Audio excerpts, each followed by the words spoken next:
Pine Forest Cemetery, incorporated in 1869, lies at the end of North 15th Street. Over the years, the headstones on various graves have toppled over, many falling victim to time and various other elements. Many headstones have begun to sink into the soft earth on which they sit, or are merely chipping away at the edges. Some have even become completely illegible, no longer bearing the names of those who lie in the graves beneath. Many of the graves in Pine Forest, aside from family members buried next to one another, are spaced far apart.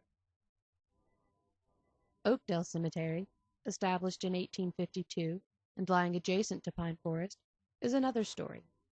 Its monuments are grandiose, some being large crypts and mausoleums, while others bear headstones topped with detailed statues.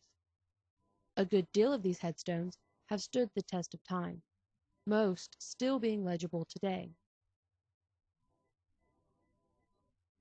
Unlike Pine Forest, many of the graves in Oakdale are placed close to one another, family or not.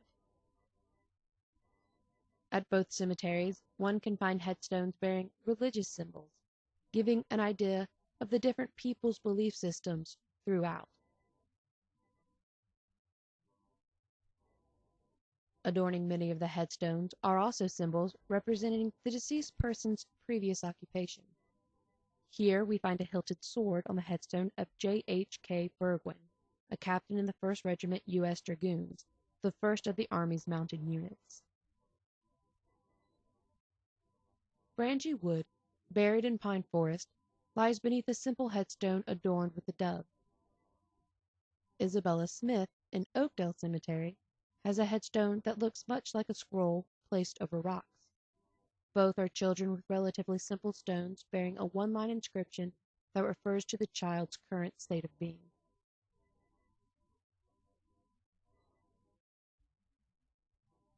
Here, we find examples of newspaper clippings from the times in which both children passed away, including an obituary for 3-year-old Isabella Smith.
So, what's the point?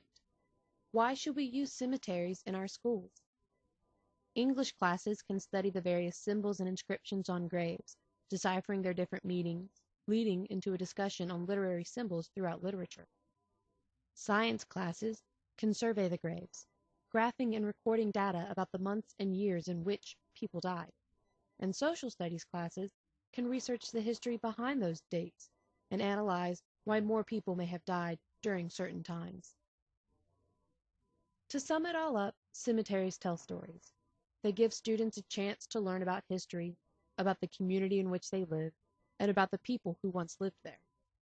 They provide students with a unique way to learn about the world around them, what once was, and to consider what could be.